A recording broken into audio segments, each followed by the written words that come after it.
Хүрээлэн амьд ертөнцийн цуврал дахиадуу их сайхан орондоо эргэн нутагшсан 25 жилийн ойд зориулсан цуврал нэвтрүүлгүүд бэлтгэж өнгөрсөн 100 Европын зарим орнуудад зураг авалт хийсэн. Алсын аяллахын зам зурт бид Стамбул, Цюрих, Амстердам, Праг зэрэг хотуудын амьтны хүрээлэн үндэсний паркуудаар зочилж туулсан зам, училсан амьтдынхаа тухай тэмдэглэл бэлтгэснийхээ төгсгөлийнхийг толилуулах гэж байна. Turkish Airlines компани төрийн банкны дэмжлэгтэйгээр бид энэ удаад Чехийн нийслэл Праг хотын амьтны хүрээлэн болон Голландын нийслэл Амстердам хотын дэргэдэх Лелиштадын цогцлборт газартай танилцах болно.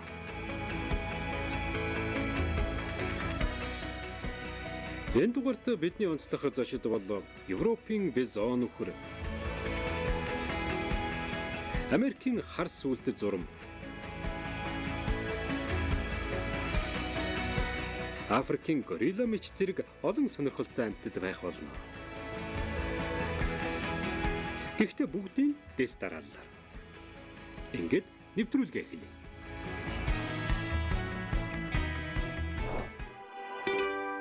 Өмнөх дугаараар хүрэн баавгай, эгэл тарваг, Европ хандгайтай танилцсан Швейцарын Лангенбергийн байгалийн цогцлборт газраас бид Голланд, дараа нь Чех орохын тулд Германаар дайрч гарах нь дамжиггүй. Хүрээлэнгийн зургийн баг энэ удаад агаарын цагаан онгоц бус газрын ганган тэрэг хөлөглөхөөр шийдлээ. Элдв маяггүй энгийн үгээр хэлбэл бид машин түрээслэн замд гарах гэж.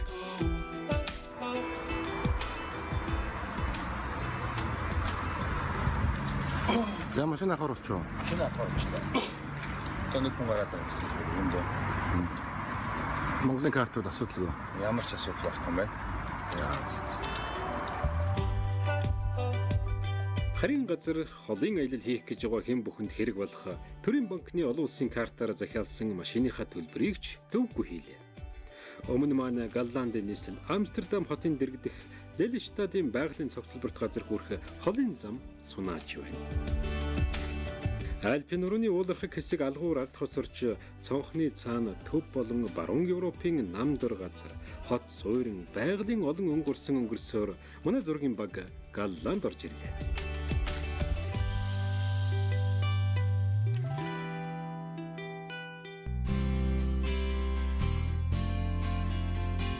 Бид аман ярианд Голланд гэж нэрлэгдэж албан ёсоор энэ улсыг Нидерландын Вантус гэдэг. Вантус гэж буруу нэрлж хэвшсэн болохоос Нидерланд бол парламентын засаглалтай хаан улс. Энэхүү хаан улс нь 41 мянган хавтгай дөрвөлжин километр буюу манай Сэлэнг аймагтай яг тэнцүү газар нутагтай жижигхэн улс. Манай улсаас бараг 40 дахин бага газар нутаг дээр биднээс 5.6 дахин олуулан амьдрав. Гэхдээ Нидерландын нутаг зөвхөн Европ дахин жижигхэн нутгаар хязгаарлагдахгүй. Хаавсан Америк твийн Карибын тэнгист эзэмшил арлууд албат иргэдтэй. Ийм л сонирхолтой улсын нийслэл Амстердам хотоос холгүй Лелиштадын байгалийн цогцлборт газар бий. Монголчуудад тунч хамаатай газар. Лелиштадын хүрээлэн бидний зорж ирсэн амтан маань энэ байна. Манай гэж харахгүй. Дахиад бол орно.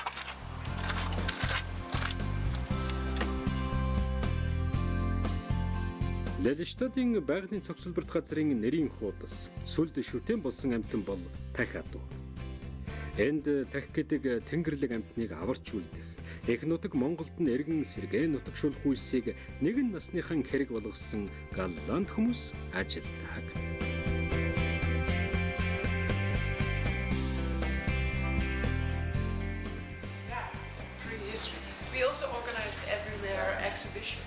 Монголд бид хөдөөгийн эмэгтэйчүүдийн хөдөлмөр эрхлэлтийг дэмжих төсөл хэрэгжүүлж байсан. Бас хүүхэд багчуудад байгаль хамгааллын боловсрол олгох, өсвөр үеийнхний оролцоог нэмэгдүүлэх талаарч нэлийн анхаарч ажилласан. Хаа газрын хүмүүс ер нь тархийн тухай бараг мэддэггүй юм. Яагаад ховорцсон, яагаад хамгаалах ёстой талаар ойлголт бага байдаг. Тийм болохоор бид Герман, Франц, Голланд бас Монгол гээд олон газар тархийн тухай үзэсгэлэн гаргаж байсан юм.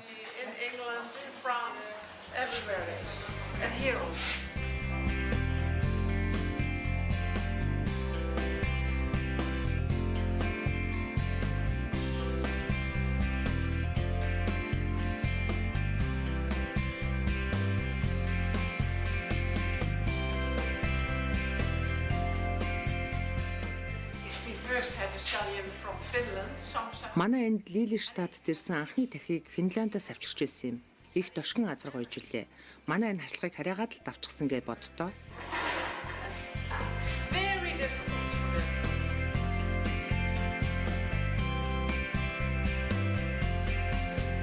Тагийн тухай бид дараа дэлгэрэнгүй өгүүлэх учраас энэ удаа Түр Азнаад Европын бизон хэмээдэг зэрлэг одос сүхэртэй танилццгаая.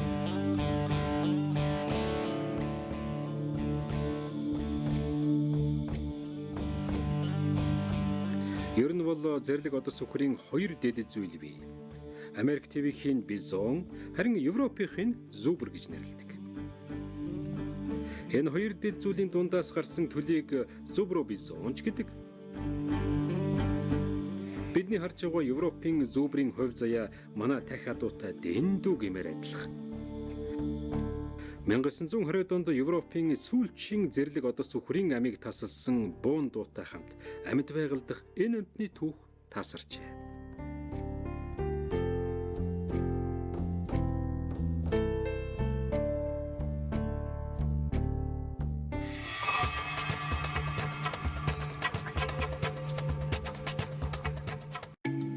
Баримтник. Өнөөгийн зүүбэр бол өнгөрсөн зууны ихээр амьтны хүрээлэн дархан газарт үлдэж хоцорсон 12 хон зэрлэг үхрийн удам юм. Баримт 2. Олон жилийн нөрөх судалгаа туршилтын үр дүнд Европын зүүбэр үхрийн анхны сүргийг 1952 онд байгальд буцаан тавьжээ. Баримт 3. Өнөөдрийн намтан манай дэлхий дээр 6000 шахам тоодолгоо байгаагийн 60 гаруй хувь нь хагас болон бүрэн зэрлэг байдлаар бэлчээрлэн амьдарч байна.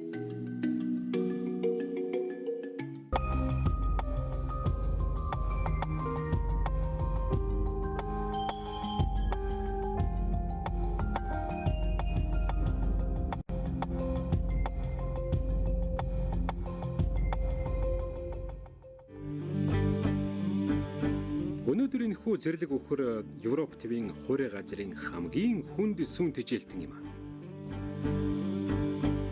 Сүргээ харамлан биднэрүү тунж таагүй харж байгаа энэ бох гэхэд бараг хагас тонн хамаагүй давсан жинтэй. Бүр 1 тонн жин татсан бохны тухай мэдээч бий. Бас нэг гайхалтай баримтаа сонирхуулахад Голоцены үе буюу 12,000 жилээс нааш тоолдог цаг тооллын үед энэ зэрлэг үхэр одоогийн манай хөвсгөл, увс, баян үлгийн нутгаар амьдарч байсныг харуулсан тархац зүйн зураг энэ байна. Дараа нь түүний амьдрах орон зай улам бүр хомигдсаар 100 жилийн өмнө Кавказын нуруу болон дорнод Европын ойд үлдсэн нь байгаль дээр нэгмөр устжээ. Европын зэрлэг одос үхрийг байгальд сэргээ нутагшуулах төсөл амжилттай хэрэгжиж хэдэн мянгаар тоологдох хэмжээнд хүрчээ. Яг энэ жишгээр манай дахиадууны ирээдүй ч бас өөдрөг гэрэлтэй байх нэг гэсэн итгэлтэйж Лилиштадын байгалийн цогцлборт газрыг бид орхин одож байна. Дараагийн очих газар маань Чех улс Праг хот.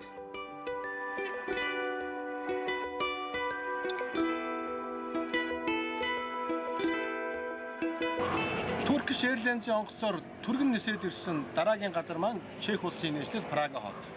Чех орныг бидний үеийнхэн бол Улаанбаатарын гудамжаар сүлжилтийн явдаг байсан Каросо хэмээх улаан автобус, за телевизээр сурагчдын амралт болоноо гардаг байсан Нисдэг Чистмэр хэмээх сонирхолтой сайхан киногоор илүү мэддэг бол орчин үеийн хүүхд залуучууд за мэдхгүй Улаанбаатарын дэлгүүр өхөнд байдаг диско хэмээх жигнэгээр сайн мэдэх баг. Тийм ээ. Олон жилийн улс, төр, соёл, хүмүүнлэгийн харилцаа Монгол Чех хоёр орныг холбодог. Праг бол бидний мэддэг, бас мэддэггүй хот.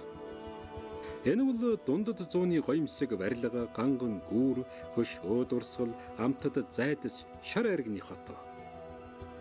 Олонний танил олон монголчууд Чехэд боловсрал мэргэжил эзэмшсэн бол бас цөөнгүй Чех геологч мэргэжилтнүүд социализмын жилүүдэд Монголд ажиллаж байсан юм.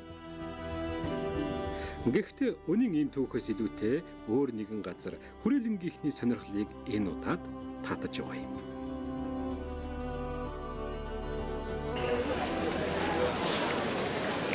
1931 онд байгуулагдсан Европын хамгийн том бас хамгийн эртний гэж хэлж болох амтны хүрээлэнгийн нэг дээр бид ирээд байна. Энэ бол Прагийн амтны хүрээлэн 682 зүйлийн 4703 амттай талбай гэхэд 50 хөл өмөргийн талбай хэмжээтэй тэмцэхүүс ийм том амтны хүрээлэн байгаа юм.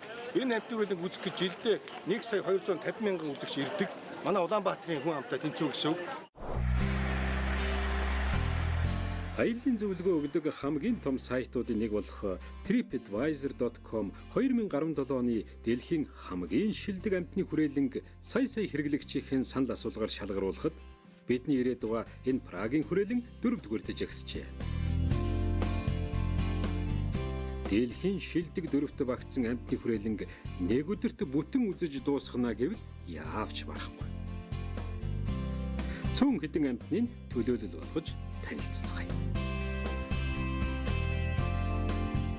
Энэ бол Горилла Мич. Тэмээ түнд толгоогоо маажин байж бодол хийх юм байгаа. Яагаад гэвэл Горилла Мичний оюун ухааны хөгжил маш өндөр. Бидний ойрын садангууд болох мичнүүд дундаас нүсэр том бие, үүрмэц сонин төрхөөс гадна чухам оюун ухааны хөгжлөөрөө тэд ялгардаг.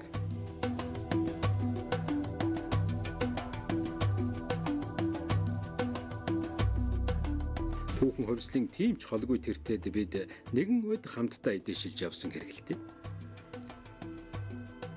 Тэд өөрөөр утга илэрхийлэх 16 янзын авиагаар хоорондоо харилцаж чадна. Горилла баярлаж, харамсаж, мөрөөдөж, бүр шоглоом наригаач хийн. Коко хэмээх Горилла Мич 40 наслахтаа сонсголоор англи хэлний 1000 үгийг ойлгож, дохионо хэлний 2000 үгээр хүнтэй харилцаж сурсан гэдэг. Бараг л зарим нэгнээс маань дээр байгаа биз.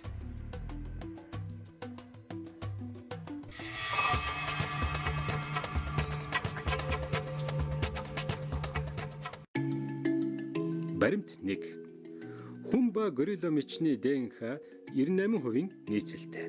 Тийм болохоор тусах өвчин, авах халдвар хүртэл адилхан. Хүнээс амьсгалын замаар ханиад томны халдвар хүртэл аавна.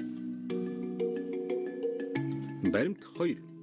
Оюун ухааны ихтгэлцүүр буюу IQ-гээр хүн төст бичнүүдээс шимпанзегийн дараа орох амьтан бол горилла. Баримт 3. Гориллийн тархины зэлхүүн 600 шоо сантиметр.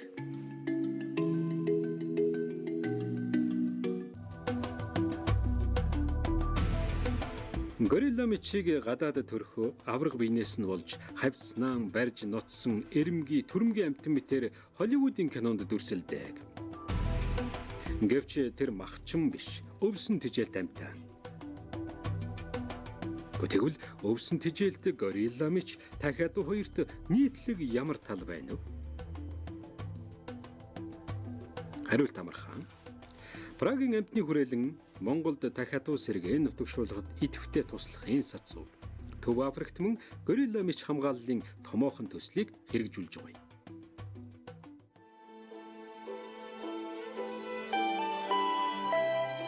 Тийм ч учраас энэ хүрээлэнд Горилла Мичнээс холгүйхэн Монгол гэр дүн хийж байдаг.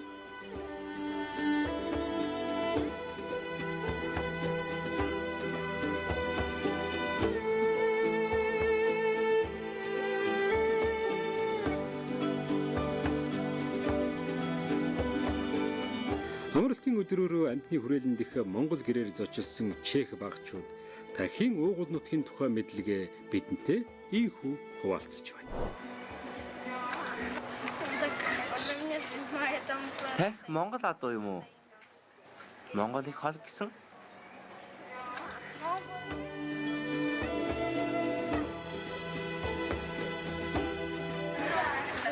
Монголын талаар мэдхүү гэж юу? Жохон л мэднэ. Хичээл дээр үзэж байсан шүү дээ. Чингис хаан ч Монгол хүн, энэ Пржевальский адуучин ч бас монголын.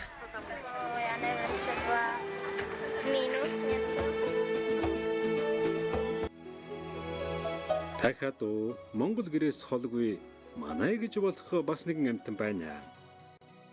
Энэ бол хоёр бөхт тэмээ. Монголын говийн бэлэг тэмдэг маань нэрээ би тэмээ гих шиг нэр нь хүртэл тэмээ гэж Пунцгийн бадарчхан шүлэгт өгүүлдэгчлэн алс Европт эх орон их говь сурталчлан зогсцоож байна. Харин энэ бол Монгол улсын улаан номонд орсон нэн ховор нэгэн шив. Түүнийг цагаан толгойд Яман сүүл нугас гэдэг. Дэлхийн байгаль хамгаалах холбооны улаан дансны устж болзошгүй зүйл ангилалд бүртгэгдсэн тийм ховор шив. Энэ нугас манай баруун хязгаарын их нууруудын хотгорт өндөглөн зустаг. Тодорхойлбол овс, хяргас, зэрэг, айраг нуурын зэгсэн дунд 4-р сарын сүүлээр тун цөөхөлөө нүүдэлэн ирнэ. Яман сүүл нугасны амьдрах орчин болсон өтгөн зэгс хуурайшин хадах, мал идэх, хадлан авах, төмөрч чадах зэрэг ихэвчлэн хүнээс хамааралтай шалтгаанаар дэлхийд ховор энэ шувуу улмал цөөрсөр байна.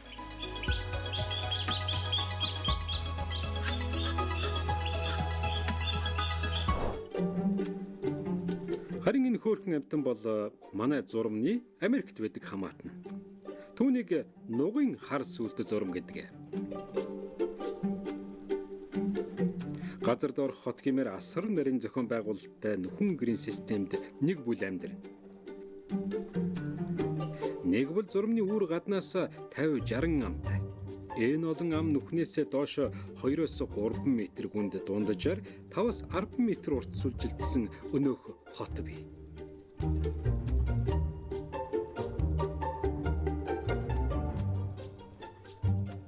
Агуулах буюу хүйе хадгалах хөрөө, босоо болон хэвтэй тэнхлэгийн хонгилууд, агаржуулалтын яндан цооног байгуулсныг харах юм бол нугын хар сүлт зурманд захын инженер атаарх.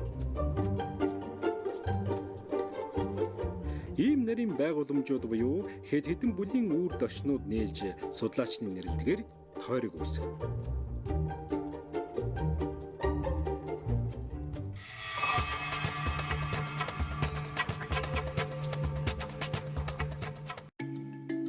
Баримт 1. Америк нэгдсэн улсын Техас мужид дахь нугын хар сүлт зурмын 64,000 ам/дөрвөлжин километр талбай эзэлсэн нэг хот буюу Тойрогт 400 сая бодгол зурм амьдарч байгааг биологчид тогтоожээ.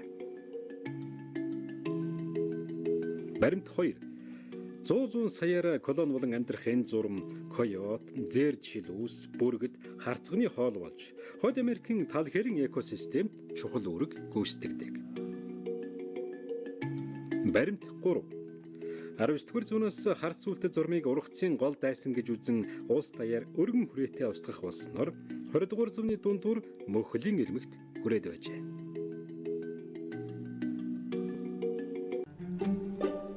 Энэ зурмны дундаж наслалт нь байгаль дээр эмэгч нь 8, эрэгч нь 5 жил наслана.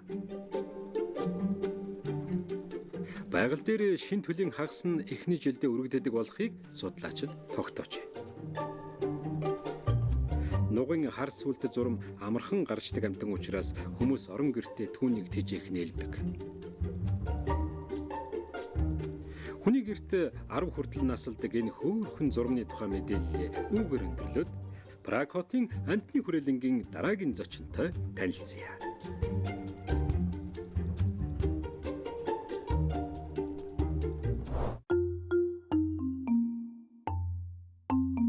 Галапагосын яст мэлхи хэмээх аварга бас амгалан амьтан энэ байна. Өмнөд Америк, Эквадорын иргээс алсад орших Галапагос хэмээх хэл хуглам нэртэй арлууд энэ аварга яст мэлхиний нутаг. Тэд чухам тэр арлын хамгийн шимшүүстэй 50 гаруй ургамлыг шилэн идээшилнэ. Гэхдээ энэ яст мэлхи амандаа ганц ч шүдгүй. Хэдийгээр шүдгүй ч хүчрэх гэрүүн навч жимсийг бүр борогцой хүртэл зулгааж цоолж чадна.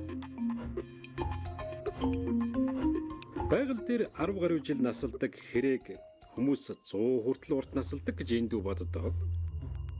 Харин Галапагосын яст мэлхи үнэхээр урт 100 нас хүртэл амьдардаг.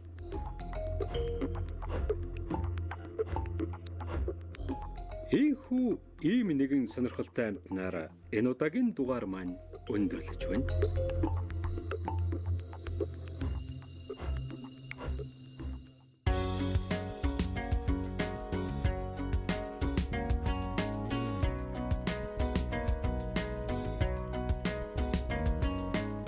Европын амтны хүрээлэн, байгалийн нөөц газруудаар аялан сонин сайхан амтдын тухай үзэгчдэд өгүүлэх боломж олгосон Төрийн банк Turkish Airlines компанид талархал илэрхийлье.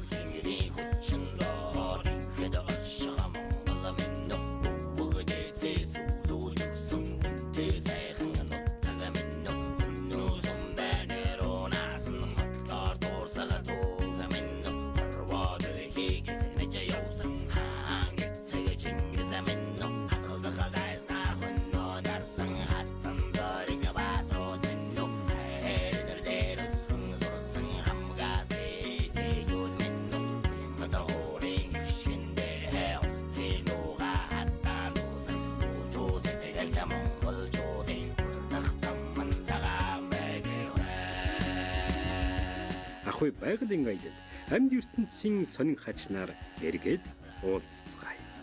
Түр баяртай.